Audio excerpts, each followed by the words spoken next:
लीमू लेकर आएं, बच्चों से उनका रस निकलवाएं।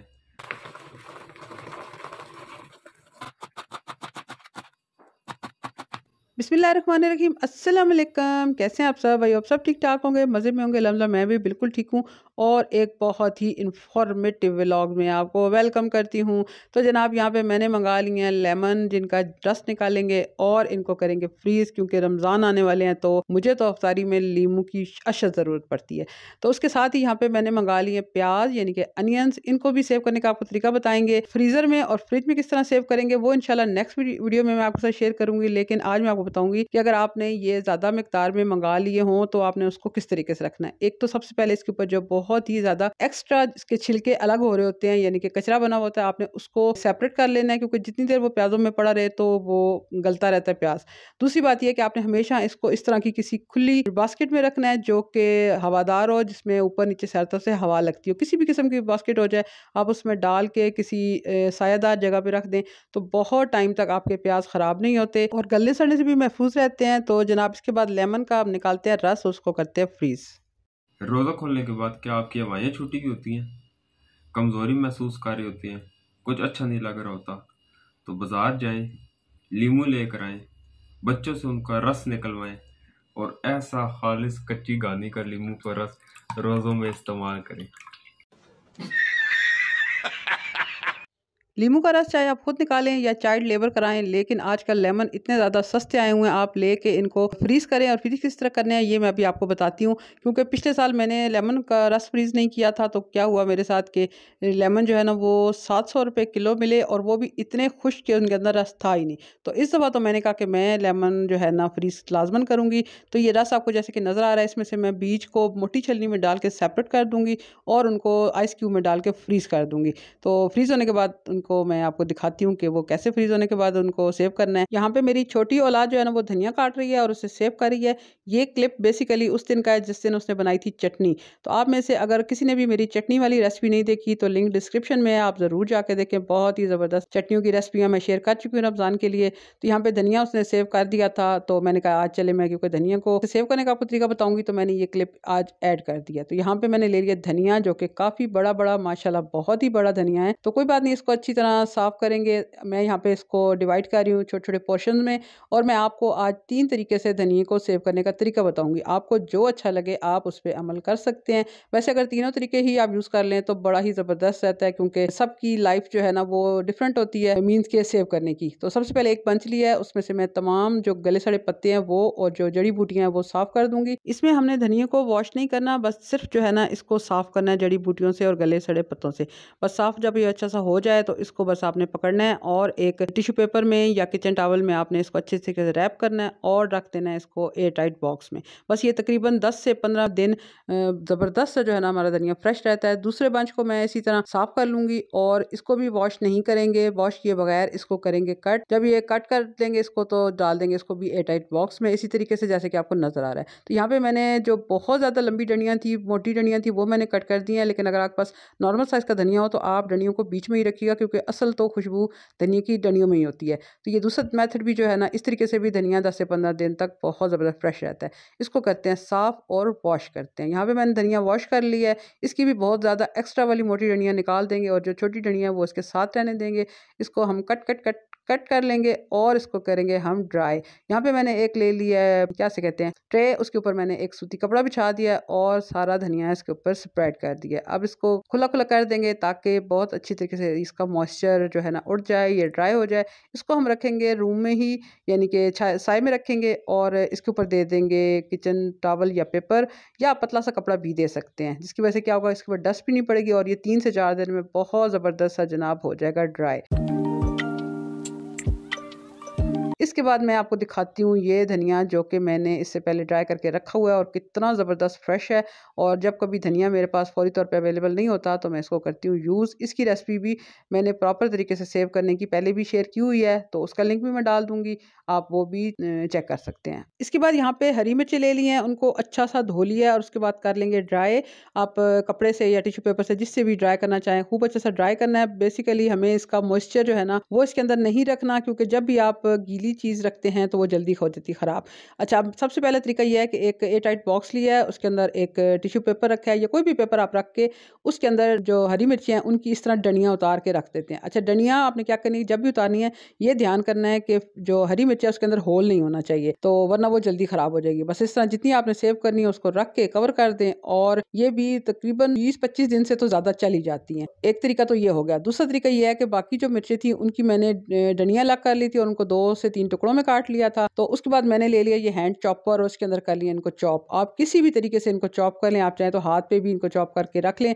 उसके बाद इसके अंदर डालेंगे ऑयल। मैंने यहाँ पे सिर्फ 1 टीस्पून के करीब कुकिंग ऑयल डाला है।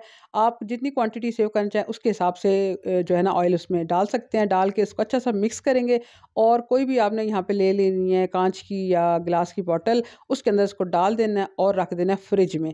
इस तरीके से रखी हरी मिर्चें 20 से 25 दिन तक तो बिल्कुल भी ख़राब नहीं होती, ना उनका कलर ख़राब होता है ना उनका टेस्ट ख़राब होता है। अगर आप इस तरीके से ही बना के आप किसी भी प्लास्टिक के कंटेनर में डाल के फ्रीज़ कर देते हैं तो फिर तो उसकी लाइफ जो है ना और भी बढ़ जाती है। तो ये बहुत ही ज़बरदस्त तरीका है क्योंकि मिर्चें भी हरी जो है ना कभी-कभी बहुत ज़्यादा महँगी हो जाती हैं, तो इस तरीके से आप सेव करके रखें और काफ़ी टाइम तक आप इन्हें इस्तेमाल करें। इसके बाद आ जाते हैं यहाँ पे मटर्स यानी कि पीस की तरफ। इनको मैंने छिलवा लिया था, हाँ जी, मैंने छिलवा लिया था और अब इनको वॉश करके रख दिया है। इसके 2 तरीके हैं, एक तो ये है कि आप एज़ इट इज़ इनको थैलियों में डालें, ज़िप-लॉक बैग में डालें और रख दें फ्रीज़र में। लेकिन दूसरा तरीका जो मैं आपको बता रही हूँ उसकी भी मैं आपको वजह बताती हूँ। पहले मैं आपको बता लूँ कि यहाँ पे मैंने ले लिया है पानी और जैसे ही पानी गर्म होने शुरू हुआ तो इसके अंदर डाल दिया मैंने 2 टीस्पून चीनी। चीनी को इसके अंदर मेल्ट करेंगे और साथ ही डाल देंगे यहाँ पे मटर। मटर डाल के इन्हें हम बॉयल नहीं करेंगे, बस 1 से 2 दफ़ा हिलाएँगे। जैसे ही पानी दोबारा से टेम्परेचर पकड़ेगा तो हम फ्लेम को ऑफ कर देंगे। यहाँ पे मैंने मटर डाल दिए हैं और ये देखिए जैसे ही पानी दोबारा से गर्म हुआ है तो मैंने फ्लेम ऑफ कर दी है। इसको 1 से 2 दफ़ा मैं हिलाऊँगी और पानी से निकाल लूँगी। अच्छा, इस तरीके से सेव करने का मटरों का सबसे बड़ा फ़ायदा ये होता है कि मटर अगर ज़्यादा टाइम तक फ्रीज़ रह जाएँ तो आपने महसूस किया होगा कि कभी-कभी अक्सर उनमें अजीब-सी ना वो एक हीक सी आ रही होती है, तो जो कि काफ़ी देर भूनने के बाद जाती है। तो इस तरीके से अगर आप इसे सेव करेंगे तो कलर तो बहुत ही प्यारा रहेगा भी, साथ ही इसका फ्लेवर भी ख़राब नहीं होगा और जनाब इसके अंदर से बहुत ही ज़बरदस्त सी फ्रेश सी जो है ना मटरों की स्मेल आती है वो आएगी। तो यहाँ पे मटर को डाल के उसके ऊपर डालेंगे ठंडा पानी क्योंकि इसको फ़ौरन से इसका टेम्परेचर हमने डाउन करना है क्योंकि ये ओवर बॉयल हो जाएँगे तो भी जो है ना अजीब से हो जाएँगे। तो यहाँ पे मैं इनको पानी डाल के ठंडा करने रखती हूँ, बाद में जब ठंडा हो जाएगा तो मैं आपको इसको सेव करने का तरीका बताऊँगी। तो इस तरीके से ज़बरदस्त से मटर को जनाब हम यहाँ पे सेव कर लेंगे। उसके बाद मैं यहाँ पे बना रही थी बहुत ही मज़ेदार से पराठे के पालक के पराठे।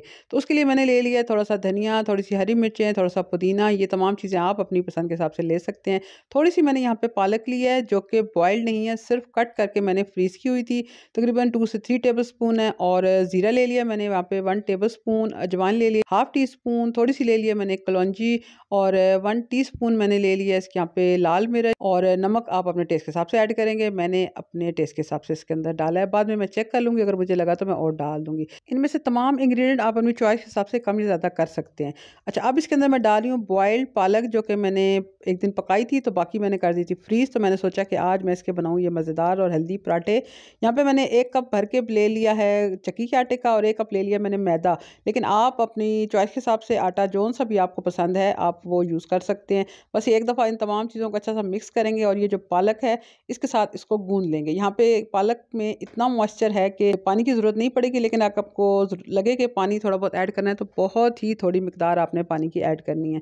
अब यहाँ पे डाल देंगे 1 टेबलस्पून भर के दही, इसका भी इसके अंदर मॉइस्चर जाएगा और इसके अलावा जाएगा इसमें 1 टेबलस्पून घी। घी से पराठे बहुत क्रिस्पी बनते हैं, लेकिन अगर आप ना ऐड करना चाहें तो आप यहाँ पे ऑयल या बटर का भी इस्तेमाल कर सकते हैं। इसको मैंने अच्छी तरह गूँध लिया है, पानी मैंने बिल्कुल भी यूज़ नहीं किया, हाथों में मैंने थोड़ा-सा जो है ना घी लगा लिया था और उसी से ये बहुत अच्छा-सा जनाब हमारा आटा रेडी हो गया। जिस तरह नॉर्मल हम आटा गूँथते हैं इस तरह गूँधेंगे, लेकिन थोड़ा-सा इसको रखेंगे हार्ड, बहुत ज़्यादा सॉफ्ट नहीं करेंगे क्योंकि इसके अंदर बॉइल्ड पालक है तो थोड़ी देर के बाद इसका मॉइस्चर जो है ना वो इसको थोड़ा-सा सॉफ्ट कर देगा। बस इस तरह गूँध के आटे को हम इसको रख देंगे। रमज़ान में भी आप जैसे इसको रात में गूँध के रखते हैं और सुबह में सहरी में बनाएँ पराठे, तो क्या ही कमाल के मज़े के पराठे बनते हैं। आप इसे चटनी के साथ खाएँ, आप इसे चाय के साथ एंजॉय करें, बहुत ही मज़ा देगी ये। अच्छा, यहाँ पराठे बनाने के लिए भी बहुत ही ईज़ी मेथड है। नॉर्मल जैसे रोटी के लिए हम पेड़ा बनाते हैं, वो पेड़ा बनाना है और उसको बेल लेना है। कोई इसमें बल-छल नहीं देने, कोई इसके अंदर घी ऑयल नहीं लगाना, क्योंकि अल्टीमेटली हमने इसके अंदर जो है ना दही भी डाला हुआ है और थोड़ा-सा घी भी डाला हुआ है। तो इस तरह इसको सिंपल तरीके से बेल लेंगे और इसको कुक कर लेंगे। तो ये मज़ेदार से पराठे हमारे रेडी हो जाएँगे।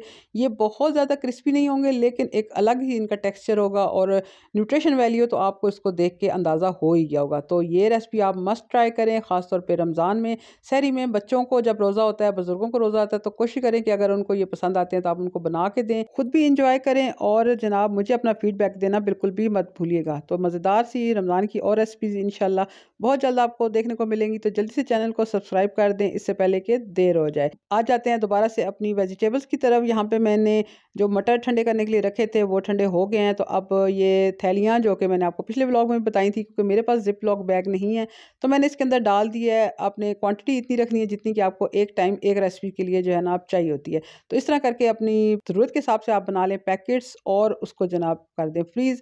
तो यहाँ पे ये देखिए मैंने नॉर्मल थैली को 2 तरीके से पैक करने का भी आपको तरीका बता दिया है कि आप चाहे तो उसको गिरा लगा लें, चाहे तो इस तरह के रबर बैंड लगा के भी आप इनको सेव कर सकते हैं। ये जनाब दूसरे पैकेट जो आपको नज़र आ रहे हैं, ये कुछ दिन पहले ही मैंने मटर इसी तरीके से फ्रीज़ किए थे, तो मैंने कहा कि ये भी फ्रीज़ होने के बाद किस हालत में ये आपको दिखा दूँ। अब यहाँ पे ये है वो लेमन का रस जो कि मैंने चाइल्ड लेबर के बाद हासिल किया, बड़ी ही मुश्किल से और बहुत सारी बातें सुन के। तो ये अब क्योंकि क्यूब्स ट्रे में मैंने डाल के रख दिया था, तो ये हो गया फ्रीज़। अब यहाँ पे क्यूब ट्रे से इसको निकाल देंगे, क्योंकि आपको पता है कि रमज़ान में हमें ये ट्रे बर्फ़ लगाने के लिए भी इस्तेमाल करनी पड़ेंगी, तो इनको फ्री करते हैं और इस तरह के ये डाल देते हैं कंटेनर में। आप चाहें तो आप इन्हें ज़िप लॉक बैग में भी डाल सकते हैं। तो बस इनको सेव करके रखें और जब भी कोई आपने शिकंजी बनानी हो, कोई शरबत बनाना हो या किसी भी रेसिपी में आपने यूज़ करना है, आप 1 क्यूब, 2 क्यूब या अपनी ज़रूरत के हिसाब से क्यूब्स निकालें और ये देखिए ज़बरदस्त सा लेमन का रस फटाफट से इस्तेमाल करें, क्योंकि अब आपको इसको निकालने के झंझट से भी छुटकारा मिल गया है। इसके बाद आ गए हैं ये हमारे टमाटर के क्यूब। ये मैंने बनाना नहीं दिखाया, क्योंकि मैं बहुत दफ़ा अपने व्लॉग्स में ये दिखा चुकी हूँ। यहाँ पे बस आपको सेव करने का तरीका बताऊँगी। टमाटरों को नॉर्मली बगैर पानी के मैंने ब्लेंड कर लिया था। ब्लेंड करने के बाद इनको इस ट्रे में डाल के जमा लिया था। जब ये अच्छे से फ्रीज़ हो गए थे, तो बस अब इस तरह की छोटे-छोटे पैकेट्स बना के रख लेंगे। जब भी कुकिंग करनी हो, कुछ भी इसको इस्तेमाल करना हो, तो बस निकालेंगे जितने क्यूब्स हमें चाहिए टमाटर के हिसाब से। अब ये जो जिस साइज़ के क्यूब मैंने बना के रखे हैं, ये 2 क्यूब 1 टमाटर के बराबर होते हैं। तो बस मैं उसके हिसाब से निकाल लेती हूँ और हांडी में डालती हूँ और टाइम भी बच जाता है मेरा, और जनाब पैसे तो बचते ही हैं, क्योंकि जब चीज़ सस्ती हो तो उसे संभाल के रखने में या सेव करने में कोई मज़ायका नहीं है, अगर आपको अपने बजट को करना है कंट्रोल। तो इस तरह की तमाम टिप्स पे आप अमल करें और अपने बजट को भी कंट्रोल करें और अपने टाइम को भी, क्योंकि रमज़ान में सबसे जो अहम चीज़ होती है वो होती है कि हमें इबादत के लिए ज़्यादा से ज़्यादा टाइम निकालना होता है, लेकिन साथ साथ हमें बच्चों की और बुज़ुर्गों की फरमाइशों को भी पूरा करना। तो इस तरह की हम चीज़ें सेव करके रख देंगे तो हमें बहुत सारा टाइम अपने लिए भी मिल जाए और बच्चों के लिए भी। इसके बाद यहाँ पे मैं आपको दिखा रही हूँ कैरेट्स। कैरेट्स भी हमने नॉर्मल जैसे धो के उनको कट कर लिया था और उनको इस तरीके से कर दिया फ्रीज़। अब जब भी कोई वेजिटेबल बनानी हो, कोई कटलेट्स बनाने होंगे, तो मैं थोड़ी देर पहले इनको निकाल के बाहर रख दूँगी। जब ये रूम टेम्परेचर पे आ जाएँगी तो मैं इनको यूज़ कर लूँगी एज़ इट इज़, जैसे कि हम फ्रेश गाजरों को यूज़ करते हैं। तो आप चाहे तो जिस तरीके से मैंने मटर फ्रीज़ किए हैं उस तरीके से भी करके रख सकते हैं, तो या नॉर्मल इस तरीके से काट के भी आप रख सकते हैं। तो ये भी बहुत ही कन्वीनिएंट रहता है, क्योंकि थोड़े दिनों के बाद गाजरें बाज़ार से गायब हो जानी हैं। उसके बाद जो गाजरें आएँगी उनकी तो शक्ल देख के भी दिल नहीं करता उनको कुक करने का। तो ये भी मैं रखने लगी हूँ अब फ्रीज़र में। और ये तमाम टिप्स जो है ना आई होप कि आपको पसंद आती जा रही हूँ। तो जल्दी से ज़रा एक लाइक का बटन प्रेस कर दें, क्योंकि बहुत मेहनत से ये वीडियो बनती है। अब लास्ट में मैं आपके साथ शेयर करने लगी हूँ इमली की चटनी को सेव करने का तरीका। ये चटनी मैंने जो कि कुछ दिन पहले बनाई थी, मीन्स के 2-3 दिन पहले बनाई थी। ये देखें माशाल्लाह ये अभी तक ज़बरदस्त सी फ्रेश है और थोड़ी सी हम इसके अंदर खा भी चुके हैं, क्योंकि मैंने ये आपको पहले बना के इसलिए दिखा दी थी कि क्योंकि ज़ाहिर है आपको भी बनानी होगी और आपके साथ वीडियो मैंने शेयर करनी थी। वैसे नॉर्मली ये चीज़ें मैं थोड़ी सी रमज़ान के नज़दीक जो है ना बनाती हूँ। तो अब मैंने क्योंकि ये बहुत पहले बना ली है, तो वैसे तो ये फ्रिज में भी रह जाएगी अच्छे तरीके से, लेकिन काफ़ी दिन तक सेव करने का मैं आपको तरीका बता रही हूँ कि इस तरह की आइस क्यूब ट्रे जो होती है उसके अंदर आपने बस ये इमली का पल्प जो चटनी बनी हुई है ये डाल देना है, और जैसे कि आपने टमाटर या लेमन को सेव किया इस तरीके से आप रख के इसको फ्रीज़ कर लें और जब ये क्यूब फ्रीज़ हो जाएंगे तो इनको निकाल के जिपलॉक बैग में या कंटेनर में डाल के रख लें। तो मज़ेदार से हमारी ये इमली की चटनी बहुत टाइम तक सेव हो जाएगी और पूरे रमज़ान में इससे हम उठाएंगे फ़ायदा। मज़ेदार सी रेसिपीज़ के साथ, मज़ेदार सी टिप्स के साथ मेरा व्लॉग आज का एंड होने वाला है। तो जल्दी से लाइक कर दें, चैनल को सब्सक्राइब कर दें, क्योंकि इंशाल्लाह रमज़ान की बहुत ही मज़ेदार सी नई नई रेसिपीज़ आने वाली हैं। और इंशाल्लाह आइंदा तक के लिए आपसे इजाज़त चाहूँगी। फिर मिलेंगे, तब तक के लिए अल्लाह हाफ़िज़।